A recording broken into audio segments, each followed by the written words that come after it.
Test সিরিজের ব্যর্থতা ভুলে ৩ ম্যাচের প্রথম টি-20তে আজ ভারতের মুখোমুখি হবে বাংলাদেশ। ভিন্ন ফরম্যাটের লড়াই শুরুর আগে সিরিজ জয়ের লক্ষ্যের কথা জানিয়েছেন অধিনায়ক নাজমুল হোসেন শান্ত ও ব্যাটার তৌহিদ হৃদয়। যদিও দুই দলের মুখোমুখি দেখায় বাংলাদেশের অবস্থান স্বস্তিদায়ক নয়, অন্যদিকে ভারত অধিনায়ক এই সিরিজকে তরুণ ক্রিকেটারদের জন্য দারুণ সুযোগ হিসেবে দেখছেন। প্রথমবার আন্তর্জাতিক ম্যাচ গড়াতে যাচ্ছে গোয়ালিয়রের মাধবরাও সিন্ধিয়া ক্রিকেট স্টেডিয়ামে।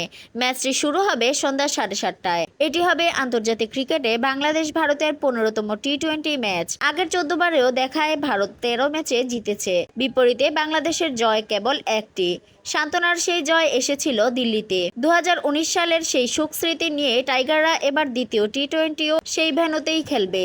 সিরিজ শুরু হওয়ার আগে গতকাল সফরকারীদের প্রতিনিধি হয়ে সংবাদ সম্মেলনে এসেছিলেন টাইগার ব্যাটার তৌহিদ হৃদয়। নিজেদের লক্ষ্য জানিয়ে তিনি বলেন, আমরা অবশ্যই এখানে জিততে এসেছি। এটা আমাদের জন্য সিরিজ জয়ের বড় একটা সুযোগ। এখানে আসার আগে ঢাকায় আমরা অনুশীলন করেছি। আমি মনে করি আমরা ভালোভাবে প্রস্তুত। আশা করছি ভালো করব।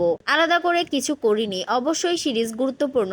সবাই এখানে ভালো করতে চায়, আমরাও সেরা চেষ্টাটাই করব। অন্যদিকে ভারতীয় অধিনায়ক সূর্যকুমার যাদব এই সিরিজে তরুণরা ফলাফল পক্ষে আনবে বলে আশাবাদী। তিনি বলেন, তরুণ ক্রিকেটারদের জন্য একটি দারুণ সুযোগ। তারা তাদের রাজ্যের দলে যেখানেই খেলেছে ভালো পারফর্ম করেছে। এখানে ভিন্ন কিছু হওয়ার কথা নয়। এই সিরিজে ওপেন করতে চলেছেন সঞ্জু স্যামসন। উইকেট স্লো নয়, টি-20 ফরম্যাটে উইকেট ভালোই হয়।